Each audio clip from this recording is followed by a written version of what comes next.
Three, two, one. Assalamualaikum warahmatullahi wabarakatuh. Hai teman-teman semua, apa kabar kalian? Semoga kita diberi kesehatan serta lindungan dari Allah Subhanahu wa taala. Di video ini saya akan menjelaskan secara singkat mengenai mekanisme debit dan kredit. Sebelumnya, perkenalkan terlebih dahulu, nama saya Eni Fatimah.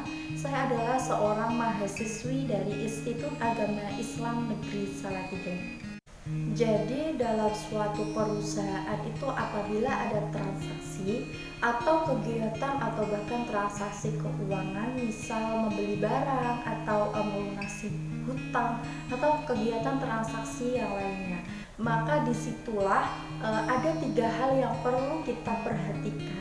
Nah, yang pertama adalah transaksi keuangan. Nah, di dalam transaksi keuangan itu nantinya akan muncul suatu akun seperti itu. Nah, yang kedua adalah akun-akun tadi itu nantinya kita akan diletakkan di mana? Misal di sebelah debit atau bahkan di sebelah kredit. Dan yang ketiga adalah berapa jumlah transaksi keuangan tadi. Nah, oleh karena itu lebih jelasnya dan lebih singkatnya untuk mengetahui mekanisme debit dan kredit, saya jelaskan melalui video ini. Oke teman-teman semua, sebelum kita lanjut mengenai mekanisme debit dan kredit, kita harus mengetahui terlebih dahulu definisi debit dan kredit. Tentunya kita pasti tidak asing kan ya dengan kata debit dan kredit. Lalu apa sih debit dan kredit itu? Jadi debit menurut Kamus Besar Bahasa Indonesia adalah uang yang harus ditagih dari orang lain atau orang yang berhutang. Sedangkan kredit menurut Kamus Besar Bahasa Indonesia adalah cara menjual barang dengan pembayaran secara tidak tunai, seperti itu. Nah, kita kan sudah mengetahui definisi debit dan kredit. Selanjutnya, apa itu mekanisme debit dan kredit? Jadi, mekanisme debit dan kredit adalah aturan yang harus ditaati dalam pencatatan transaksi keuangan dengan berpedoman pada prinsip persamaan akuntansi. Kemudian, mengapa sih akuntansi itu menggunakan ketentuan mekanisme debit dan kredit? Kira-kira ada yang tahu nggak ya kenapa? Jadi, akuntansi menggunakan ketentuan mekanisme debit dan kredit ya karena harta dan beban itu jika bertambah di debit dan jika berkurang itu di kredit. Sedangkan utang, modal, dan pendapatan itu jika bertambah di kredit dan jika berkurang itu di debit. Seperti itu. Baik, karena tadi berpedoman pada prinsip persamaan akuntansi, maka saya jelaskan lebih singkat.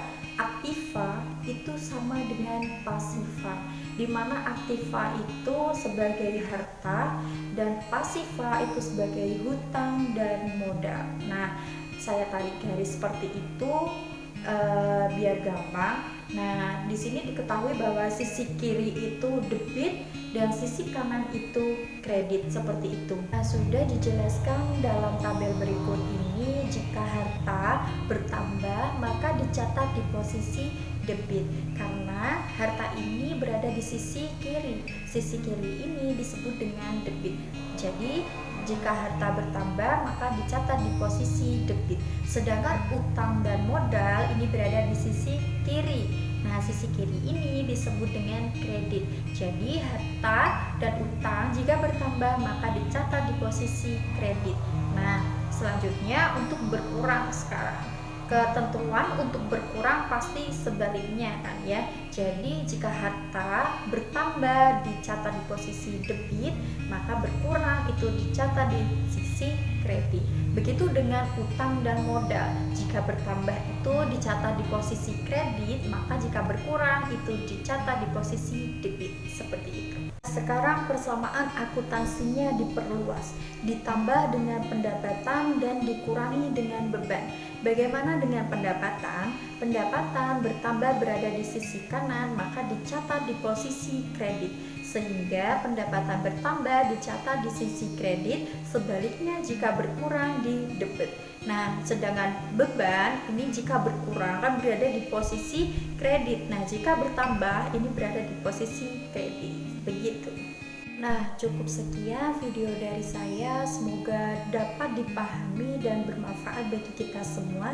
Saya akhiri. Wassalamualaikum warahmatullahi wabarakatuh.